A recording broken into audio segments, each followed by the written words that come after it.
ஆமா மேரியே, நீர் அன்று கானாவூர் திருமணத்தில் குறையை நிறைவாக்கினீர். அம்மா தாயே, உயிர்த்தாண்டவர் சமூகமாக நாங்கள் இன்று இவ்விடத்தில் உமது திருமகனின் வார்த்தையை தியானிக்க கூடியுள்ளோம். குறையுள்ள மனிதர்களாக கூடியிருக்கும் எம்மை நிறைவுள்ள மனிதர்களாக இந்த தியானத்தினூடாக அடியெடுத்து வைப்பதற்கு எமக்காக பரந்து பேசும் அம்மா. நாங்கள் இப்பொழுது எப்படிப்பட்ட மனிதர்களாக உலகில் வாழ்கிறோம் என்று சிந்தித்து பார்த்தால், அன்று மனிதன் வேட்டு கிரகங்களுக்கு சென்று குடிபெயர்ந்து வாழ கனவு கண்டான், நனவாக்கி கொண்டான். மனிதன் பறவை போல் பறக்கவும் மீனை போல் நீந்தவும் ஆசைப்பட்டான், கற்றுக்கொண்டான். ஆனால் ஏனோ மனிதன் மனிதனாக வாழ்ந்து சக மனிதனை அன்பு செய்யவும் மன்னிக்கவும் முற்படவும் இல்லை, ஆசைப்படவும் இல்லை, கற்றுக்கொள்ளவும் இல்லாத நிலையை நாம் காண்கின்றோம். அதனால்தான் இன்று உலகிலே நாட்டுக்கு நாள் யுத்தம் மூண்டு கொண்டு இருக்கிறது. இந்த மன்னிப்பின்மையால் நாங்கள் எல்லோரும் அனுபவித்துக் கொண்டிருக்கிறோம். அது 3ஆம் உலக யுத்தமாக மாறிவிடுமோ என்ற அளவுக்கு ஒரு பீதி எங்களை இருக்கிறது அடி ஆழத்தில். காரணம் இந்த மன்னிப்பின்மையை. இந்த மனிதனில் 2 விதமான குணங்கள் இருப்பதை காண்கின்றோம். ஒன்று மனித குணம், மற்றது அரக்க குணம்.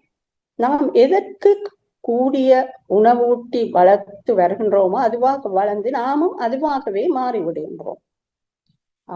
நாங்கள் இன்று நேரடியாக நற்செய்தி வாசகத்துக்கு போவோம். மத்தேயு 18:21 35 வரையான வாசகம் தான் எங்களுக்கு இன்றைக்கு தரப்பட்டுள்ளது.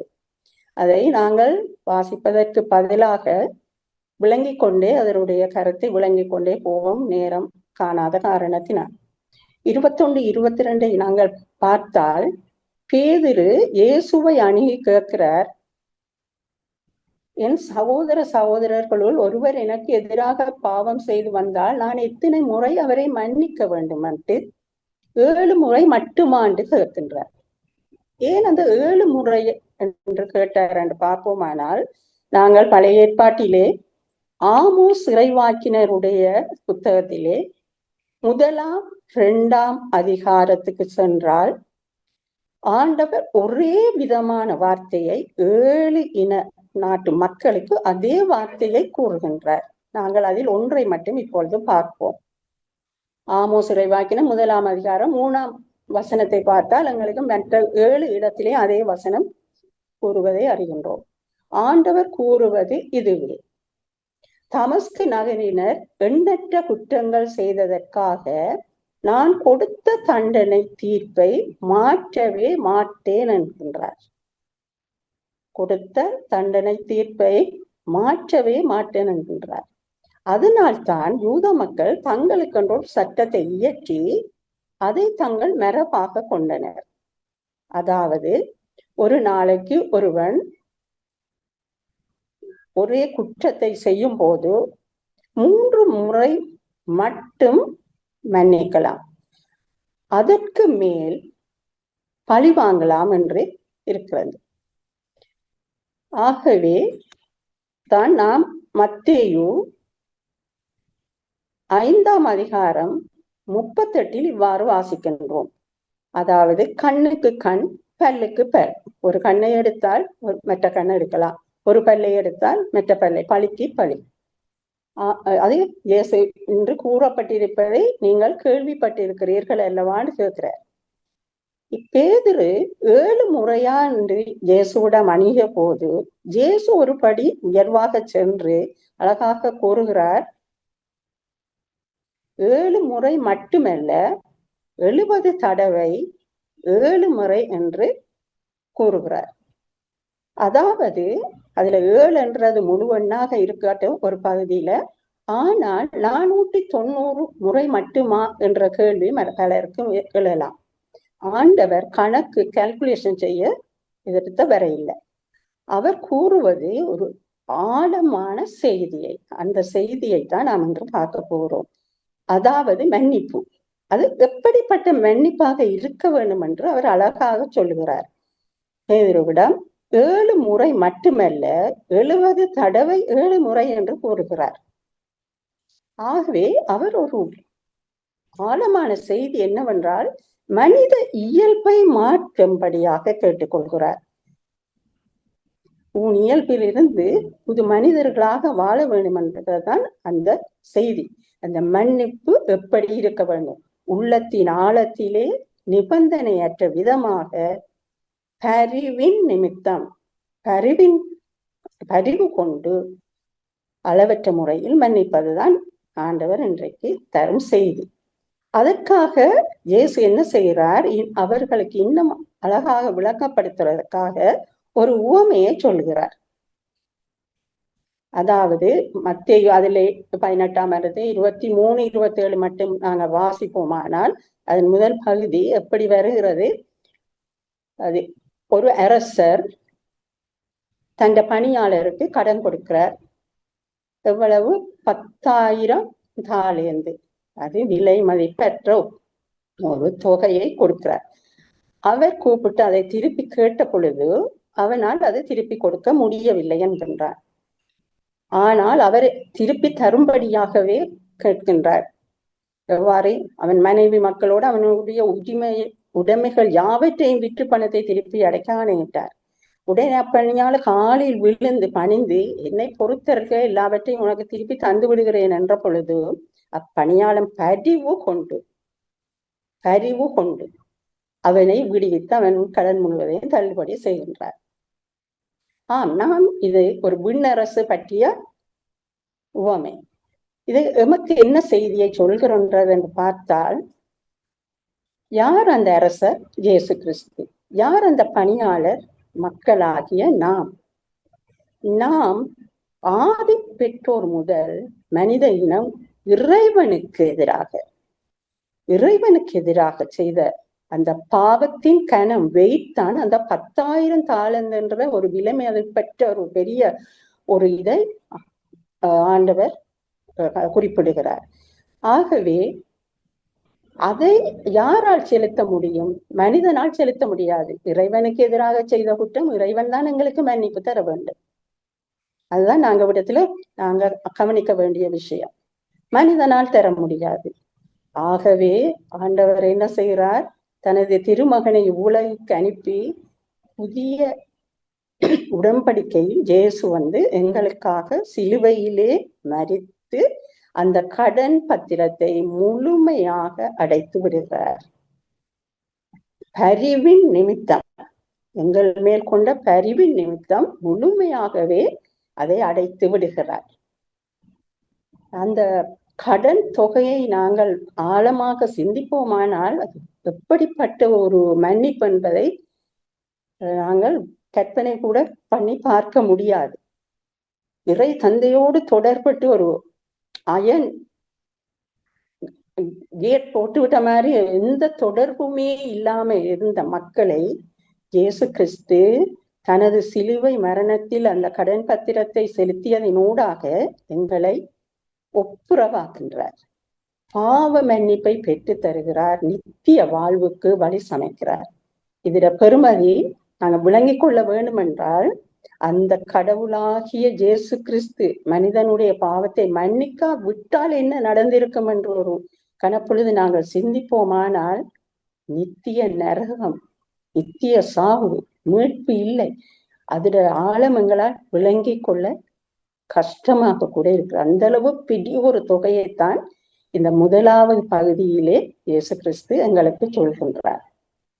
அந்த அரசர் எப்படி அந்த பணியாளரை மன்னித்தார் என்றால், இதில் நாம் கவனிக்க வேண்டியது பரிவு கொண்டு.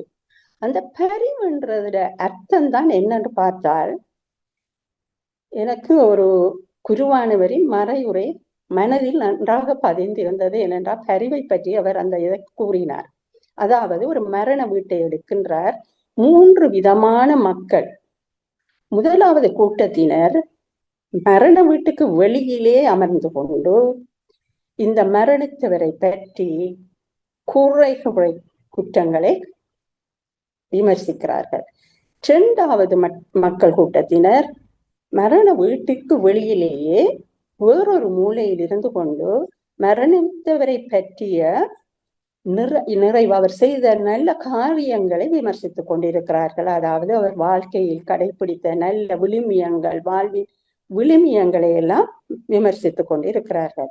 ஆனால் மூன்றாவது கூட்டத்தினரோ மரண வீட்டிற்குள் மரணித்தவரோ உள்ளத்தோடு மரணித்தவரின் பந்தங்களோடு அவர்களின் ஆள் மனதுக்குள்ளே இணைந்தவராக கதைக்கவோ பேசவோ விமர்சிக்கவோ விவாதிக்கவோ வார்த்தைகளின்றி கண்ணிலிருந்து கண்ணீராக வெளிவருகிறது மௌனத்தில். இதைத்தான் ஆண்டவர் இயேசு பரிவு என்ற இடத்திலே எங்களுக்கு தருகிறார். அதாவது அன்பின் உச்சக்கட்டம். ஆகவே நாங்கள் இப்போது பார்த்தோமானால் அந்த பரிவை நாங்கள் எவ்வாறு எல்லாருக்கும் அந்த பரிவை அப்படித்தான் மன்னிக்க வேண்டும் என்று ஆண்டவர் கூறுகிறார். உள்ளத்தின் ஆழத்திலிருந்து இந்த பரிவை சாதாரண ஒருவரை நாங்கள் மன்னிக்கும் போது அந்த பரிவு நம்மளோடு வந்து விடுமா நமக்கு என்று பார்த்தால் மனிதனால் அது முடியாது. ஆகவே முடிந்தபடியால் தான் இயேசு கிறிஸ்து அவ்வாறு கூறுகிறார். எப்படி அவருடைய வார்த்தைகளை வாசித்து தினமும் வாழ்வாக்கி வரும் பொழுது நாம் புது படைப்புகளாக மாற்றப்படுகின்றோம். புது படைப்பாக மாற்றப்பட பரிசுத்த ஆவி எங்களில் நிரம்பி அந்த பரிவு என்னும் கொடையை எங்களுக்கு கொண்டு அவர் தான் எங்களுக்கு தருகிறார். அப்போது நாங்கள் பிறரோடு பரிவு கொண்டு மன்னிக்கவும் கதைக்கவும் பேசவும் வாழவும் எங்களால் முடியும். ஆகவே நாங்கள் அந்த பரிவை பற்றி இப்போது பார்த்தோம். இரண்டாவது இதுக்கு நாங்க போனோம் என்றால் 18ஆம் அதிகாரம் 28-30 வரைக்கும் ஒரு மற்ற பகுதியை சொல்லுகிறார். அது என்ன மாதிரி இருக்குது? நான் அந்த சாராம்சத்தை பார்த்தால், இப்பொழுது முதல் கடன் பட்டவர் அந்த அரசனிடம் 10,000 தாலந்துகளை பெற்றவர் எதிர்கொண்டு வரும் பொழுது தன்னிடம் 100 தெனாரியம் பெற்ற ஒரு பணியாளரை, தன் சக பணியாளரை கண்டு அதை திருப்பி தரும்படி கேட்கின்றார். ஆனால் அதற்கு அவன் இசையாது கடனை உடனே அவன் பணியாளர் காலில் விழுந்து என்னை பொறுத்தவர்களை நான் திருப்பி கொடுத்து விடுகிறேன் என்று அவனை கெஞ்சி கேட்கின்றார்.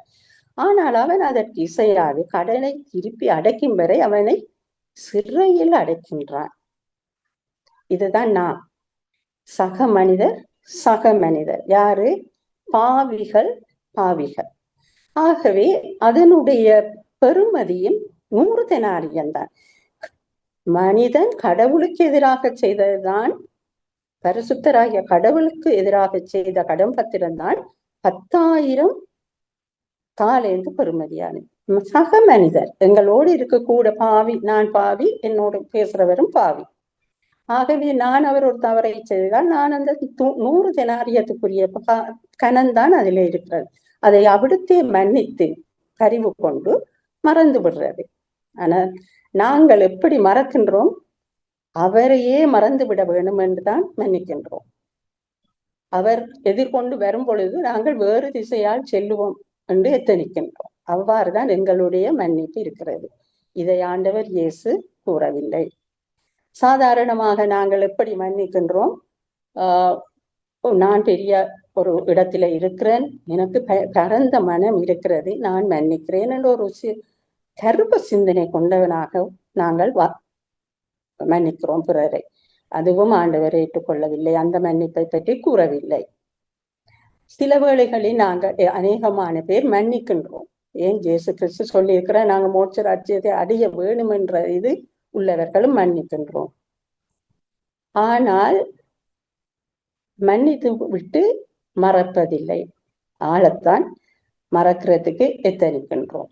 அதுவும் ஆண்டவர் கூறவில்லை. நாங்கள் நினைக்கின்றோம் மன்னிப்பது ஒரு கோழைத்தனம், பலவீனம் தான் அதை செய்வான் என்று. அதனால் முன்வருவதில்லை. மற்றது நாங்கள் என்ன செய்கிறோம் என்றால், மற்றவனை அந்த அந்த பணியாளரை பாருங்கள், கழுத்தில் நெரித்தவனை சிறையில் அடைக்கும் அளவுக்கு தள்ளி விடுகிறோம். அவனை அவ்வளவு சித்திரவதைப்படுத்துகிறோம். அது உண்மை. நாங்கள் அவ்வாறுதான் மன்னிக்கின்றோம். எனது வாழ்வில் ஒரு மன்னிப்பை பற்றி ஒரு சம்பவம், உண்மையான சம்பவம் எனக்கு உங்களோடு பகிர்ந்து கொள்ளலாம் என்று இந்த வேளையில் பொருத்தமா இருக்கும் என்று எண்ணுகிறேன். அநேகமான அன்பிய கூட்டங்களில் நான் மன்னிப்பை பற்றி வரும்போது இதைத்தான் சொல்லுவேன். அதாவது நான் ஒரு ஆசிரியராக வந்தார்முல்ல மகாவித்தியாலயத்தில் முதல் அப்பாயின்மெண்ட் எடுத்தேன். அங்க இருந்து கொண்டு டீச்சர்ஸ் ட்ரைனிங் காலேஜ் போலவலான நிஜாம்புக்கு போனேன் 2 வருஷம். திரும்பவும் அதே பாடசாலையில் என்னை போட்டார்கள். அங்கு 2 வருஷம் இதை செய்து கொண்டிருக்க போது ட்ரைனிங் முடிச்சவங்களுக்கு ஒரு நான் டிஃபிகல்ட் ஏரியாண்ட ஆசிரியர்களுக்கு கொடுப்பார்கள். அதை நான் செய்யாமல் போன காரணத்தினால் என்னை தூக்கி ஒரு பெரிய தூரம் ஒரு டிஃபிகல்ட் ஏரியாவில் என்ன போட்டார்கள். அங்க போகும்பொழுது 2 ஆங்கில ஆசிரியர், எனது பாடத்துக்குரிய ஆசிரியர்கள் ஏற்கனவே இருக்கிறார்கள். நானும் போகின்றேன் 3வது ஆளாக. போனால் ஒரு அமைதியான இடம், பரந்த இடம் பாடசாலை. ஆனால் அங்க போன உடனே கொஞ்ச நாளையால அதிபர் என்ன செய்யறார், இந்த சப்ஜெக்ட் கோஆர்டினேட்டர்ஸ் ஒருவரை நியமிப்பாங்க. அது சும்மா சாதாரண சர்வ்ஸ் அடிப்படையில தான் அந்த கோஆர்டினேட்டர் அந்த சப்ஜெக்டுக்குள்ள 3 ஆசிரியர்ல ஒரு ஆள். அப்ப முதல் ஒரு ஆசிரியர் இருக்கிறார். நான் போனது நான் சர்வீஸ்ல கொஞ்சம் கூடினபடியா அதுல பெருமைப்படுறதுக்கு எதுவும் இல்லை. ஆனா எனக்கு அது வந்தது. அன்று முதல் ஒரு ஆசிரியருக்கு என்னை பிடிக்கவில்லை. அதுல இருந்து எனக்கு வித்தியாசம் தெரிஞ்சது. எல்லா ஆசிரியரும் வந்து சொன்னார்கள், இப்படி உங்களை இப்படி அப்ப நான் சொன்ன அதுல பெருமைப்பட்டு நானாக எடுத்தது எதுவும் இல்லை. இன்னொரு சர்வீஸான ஆசிரியர் வந்து அவருக்கு தான் நான் கொடுக்க வேணும். அதுல என்ன ஏன் அப்படி என்று இருக்கு. அந்த இது அவவாக வளர்த்து கொண்டு வந்தார். அப்ப நாங்க இங்கிலீஷ் டேக்கு 3 பேரும் சேரலாட்டி உண்மையா வேலை செய்யல. அது எல்லாருக்கும் தெரியும். நாங்க ஒரு பெரிய மரம் அங்க கிராமப்புறம் வழியா மரத்துக்கு கீழே போய் அவங்கள மாணவர்களையும் கூட்டிக் கொண்டு 3 பேருமாக இது செய்யக்குள்ள போகும்போது இந்த ஆசிரியர் சாதாரணமா கதைச்சு கொண்டு வர நான் ஷார்ட் லீவ்ல போக வேணும். அப்ப அந்த கிராமத்துக்குள்ளால அந்த பஸ் ஒரு 1:10 இருந்து 1:15 12:10 இருந்து 12:15 வரும். அதை மிஸ் பண்ணினா பிறகு பஸ் பின்னேறம் தான் வரும். ஆகவே நான் அவையில அக்கறை கொண்டவளாக கொஞ்ச நேரத்தால டைமை பார்த்தேன். நான் சொன்னேன், நீங்க போகல, நாங்க 2 பேரும் சமாளித்துக் கொள்வோம் என்று. அந்த மரத்துக்கு நிறைய மாணவர்களை கொண்டு போயிருந்தோம் இங்கிலீஷ் டேக்கு பழக்கிறதுக்கு. அவ கத்தி பேச தொடங்கி விட்டார். நான் அதிர்ந்து விட்டு ஏன் பேசுறான், நன்மைத்தனத்தை நான் முன்னிட்டு தானே இதை செய்தேன் என்று நான் நினைக்கிறேன். கத்தியாவே அடக்கையில. அப்ப நான் சொன்னேன், சரி உங்களுக்கு என்னல ஏதாவது மனஸ்தாபம் இல்லைன்னா வாங்க ஸ்டாஃப் ரூமுக்கு போவோம். பிள்ளைகளுக்கு மத்தியில அதை தவிர்த்து கொள்ளவே இல்லை. அவையால அடக்கவும் முடியாத அளவுக்கு கூறினா. அப்ப மற்ற ஆசிரியருக்கு ஆச்சரியம். அப்ப அவ வந்து நான் ஸ்டாஃப் ரூமுக்குள்ள வந்துட்டேன், தாங்க முடியாம இருந்து அவ என்ன சமாளிச்ச. நான் சொன்னேன்னு இல்ல டீச்சரை விடுங்க, அப்படியே போகட்டும். உண்மையில என்னால் அடக்க முடியாது. வந்ததும் அந்தோணியார் கோயில் தான் எங்களோட வீட்டுக்கு பக்கத்தில் அப்போ இருந்தது.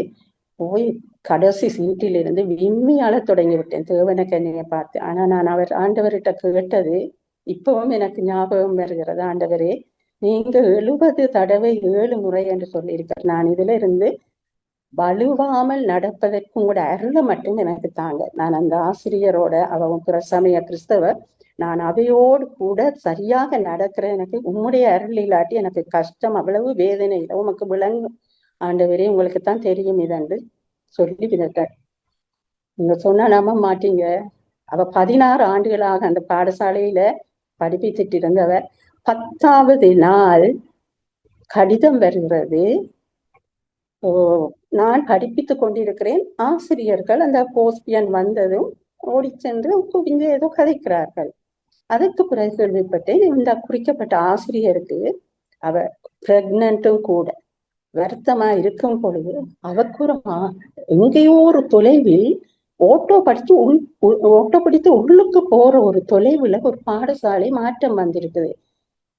நான் அதிர்ந்து விட்டேன். எனக்கு உடனே ஆண்டவர் பேசுற மாதிரி இருந்தது. ஆனாலும் அவட நிலைமையில் அதை நான் சந்தோஷமாக ஏற்றுக்கொள்ள முடியாத, அவ்வளவு ஒரு வருத்த நிலையில் இருக்கிறாய். அந்த நிலையில கல்வி அதிகாரி அப்படியானவங்களை உள்ளுக்குத்தான் எடுப்பா. இது எடுப்பாங்க. ஆனா இவன் மாறி தூரத்துல போட்டு வச்சிருக்கு. மற்றது அது ஒரு மாற்றம் செய்கிற கால பகுதியும் அல்ல ஆண்டவர்.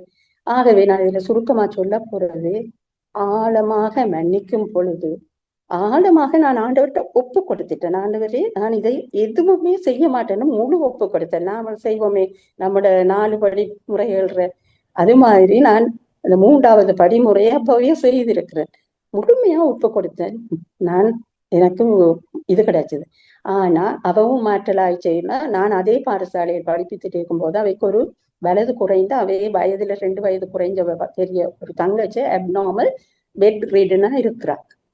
அவருக்கு உரமாம் என்று கேள்விப்பட்டது. நான் ஒரு வருஷம் 2 வருஷத்துக்கு பிறகு அவரை வீட்டுக்கு சென்று பார்க்க அவ அதிர்ந்து போயிட்டாது. நான் வந்ததை வைத்து இன்று வரைக்கும் நாங்கள் 2 பேரும் உறவு முறையில் நல்லாக இருக்கின்றோம். மன்னிப்பின் மகிமை என்று நான் எங்க போனாலும் சொல்லுவேன். இப்ப 3வது பகுதிக்கு போவோம். அது 18ஆம் அதிகாரம் 31 35. இது ஒரு விதமான எச்சரிக்கை பகுதி. அதுல நாங்க மன்னிக்கும் ஆண்டவருக்கு 2 மனநிலை இருப்பதாக பார்த்தோம். ஒன்று மன்னிக்கும் மனநிலை, மற்றது தண்டிக்கும் மனநிலை. இந்த உவமையை அந்த மன்னிக்கும் மனநிலையை கண்டுகொண்டோம். இப்ப தண்டிக்கும் மனநிலை. ஆனா ஆண்டவர் தண்டிப்பவர் தானான்றீங்க நாங்கள் பார்த்தால், நாங்கள் இதுல கீழே நாங்களே விளங்கிக் கொள்ள முடியும். மன்னிக்கும் கடவுளை எவ்வாறு தண்டிக்க முடியும் என்பதை நாங்கள் விளங்கிக் கொள்ள முடியும். அதாவது அந்த பணியாளர் 10,000 தாலேந்தை மன்னிப்பை பெற்ற பணியாளர் இவரை நெரித்து சிறையில் அடைக்கும் போது மற்ற சக பணியாளர் ஓடி போய் அந்த அரசரிடம் சொல்கிறார். அவர் கோபம் அடைந்து, பொல்லாதவனே, நீ என்னை வேண்டிக் கொண்டதால் அந்த கடன் முழுவதையும் உனக்கு தள்ளுபடி செய்தேன். நான் உனக்கு இரக்கம் காட்டியது போல நீயும் உன் உடன்படியாளருக்கு இரக்கம் காட்டியிருக்க வேண்டும் அல்லவான்னு கேட்கிறார். அந்த தலைவர் சினம் கொண்டவராய் அனைத்து கடனையும், எந்த கடனை 10,000 எங்களுக்கு மன்னித்தார், அந்த பணியாளருக்கு மன்னித்தார், அந்த கடனை திருப்பி கடனை அடைக்கும் வரை அவனை வதைப்போரிடம் ஒப்படைத்தார். உங்களுள் ஒவ்வொருவரும் தம் சகோதர சகோதரிகளை மரமாற மன்னிக்காவிட்டால் விண்ணுலகில் இருக்கும் என் தந்தையும் உங்களை மன்னிக்க மாட்டார். இங்க பார்க்கின்றோம் யாருக்கு? எமக்குத்தான். தீர்ப்பு நாளில் ஜேசு கிறிஸ்து எங்களை பொல்லாதவனே என்ற அளவுக்கு நான் பெற்ற அந்த சிலுவையில் இருக்குது எங்களுக்கு. நாங்கள் தான் அதுக்கு உரிமை கோரி நாங்கள் தான் அதை பெற வேண்டும். ஆண்டவர் இட் இஸ் பினிஷ்ட், எல்லாம் செய்து முடிச்சுட்டார். ஆனா அதுக்கு நாங்க எப்படி உரிமை கூற முடியும்? கடைசி நாளில் நாங்கள் ஏமாற்றப்பட்டவர்களாக அந்த 10,000 தாலேந்து எங்களிடம் இருந்து போகாதபடி இங்க சக மனிதர்களை நாங்கள் மன்னிக்க வேண்டும். அவ்வளவுதான் ஆண்டவர் கேட்கிறார். அப்பதான் நாங்கள் அதுக்கு அந்த சிலுவையிலே 10,000 தாலேந்தை மன்னிப்பு பெற்ற எமக்கு அது உரிமை கோர முடியும். அதை நாமல் மறந்து விடக்கூடாது. ஏனென்றால் இங்க அவர் திருப்பி கேட்கிறார். ஆகவே அங்கவும் மன்னிக்கின்றார். ஆகவே மன்னிப்பை திருப்பி கேட்கின்றார். ஆகவே நாங்கள் ஒன்றை மட்டும் பார்ப்போம்.